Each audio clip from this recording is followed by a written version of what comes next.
آیت ہے کہ اللہ ارشاد فرماتا ہے جس نے میرے ولی کے ساتھ عداوت رکھی میرا اس کے ساتھ اعلان جنگ ہے۔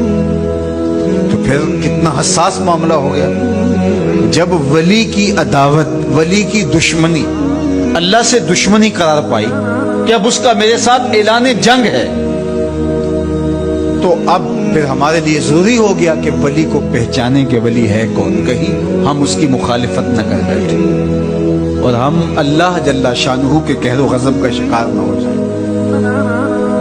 تو یہاں اسی حدیث میں جو بخاری کی میں نے آپ کے سامنے رکھی کہ میرا بندہ فرائض کی ادائیگی کے بعد کثرت نوافل سے میرا قرب حاصل کر لیتا ہے، پھر آنکھیں اس کی ہوتی ہیں، قوتیں میں ڈال دیتا ہوں، ہاتھ اس کے ہوتے ہیں لیکن پکڑنے کی توانائی خاص اس میں ڈال دی جاتی ہے۔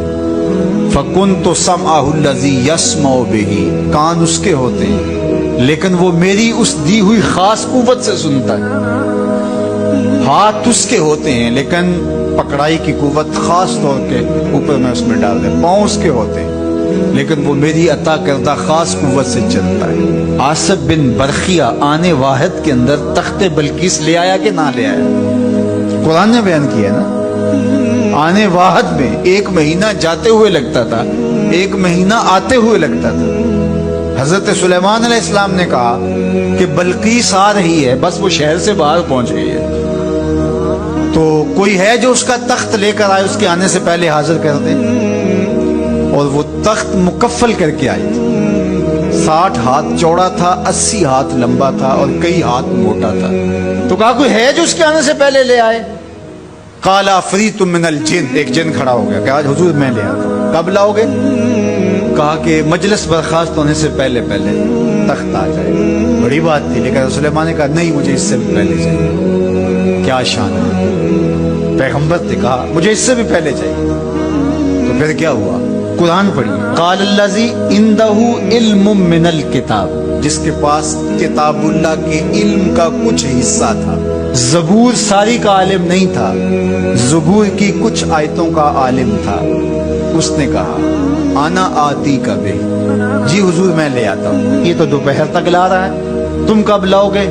کہا قبل ان یرتد الیک طرفک، آپ آنکھ بعد میں جھپکیں گے، تخت پہلے پڑا ہوگا۔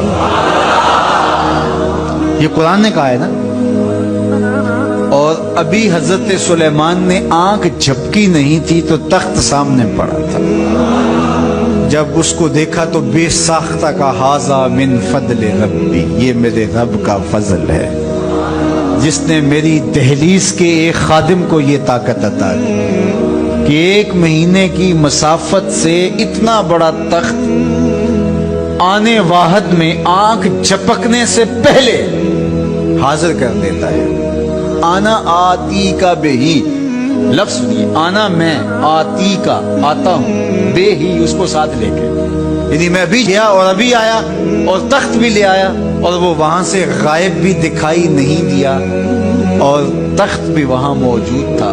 اور حضرت سلیمان نے کہا کہ یہ میرے رب کا فضل ہے، اور اس کہانی کو میرے رب نے قرآن میں بیان فرمایا۔ جو کرامات پچھلے انبیاء علیہ السلام کی امتوں کے اولیاء کو حاصل تھی، وہ اس امت کے اولیاء کو بھی حاصل ہو سکتی۔ جس طرح حضور نبیوں سے افضل ہیں، حضور کی امت باقی امتوں سے، اور حضور کی امت کے اولیاء باقی امتوں کے اولیاء سے افضل ہیں۔ تو جب ان کی یہ کرامت ہو سکتی ہے کہ آنے واحد میں تخت بلقیس لا سکتے ہیں، تو اگر اس امت کے کسی ولی کی ایسی کرامت بیان کی جائے تو اس میں طبیعت میں بے چینی کیوں پیدا ہو؟ یہ تو حضرت سلیمان کی امت کے ولی کو بھی اللہ کمال دیا ہے، تو محمد عربی کے غلام کو کیوں نہیں دے سکتا؟ تو جو حضرت شاہ نقشبند بخاری علیہ رحمہ کا ذکر کیا جاتا ہے کہ جب آپ کی خادمہ کو اور آپ سے عقیدت کا دھم بھرنے والی خاتون کو کابل میں محل کی چھت سے دھکا دے دیا گیا، اور جب وہ نیچے پہنچی تو حضرت شاہ نقشبند بخاری علیہ رحمہ نے اس کو جو ہے وہ آسانی کے ساتھ زمین پہ رکھ دیا تو حیرت سے آنکھیں پھٹی رہ جاتی ہیں اور پوچھتی ہیں کہ آپ کب آئے؟ آپ تو بخارے میں تھے۔ تو برجستہ بولتے ہیں تو از چبارہ آمدی من از بخارا آمدہ، تو چبارے سے چل پڑی تھی، میں بخارے سے چل پڑا تھا۔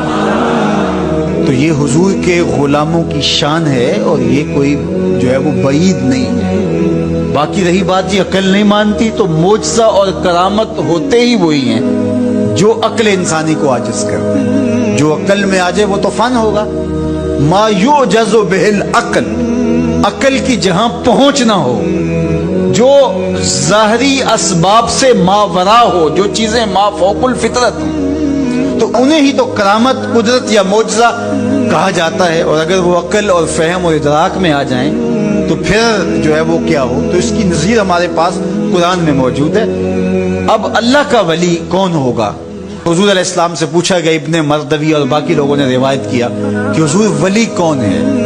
تو حضور علیہ السلام نے ارشاد فرمایا، اذا رؤوا ذکر اللہ، جس کو دیکھو خدا یاد آ جائے، جس کو دیکھنے سے رب یاد آ جائے، جس شخص کی صحبت میں بیٹھ کے رغبت دنیا کم ہو اور رغبت آخرت بڑھ جائے، اس کی صحبت غنیمت سے۔ اچھا، قرآن نے جو ولی کی علامت بیان فرمائی وہ یہ ہے، الذین آمنوا وکانوا یتقون، یعنی ولی کی جو علامتیں ہیں وہ ایمان اور تقوی ہے۔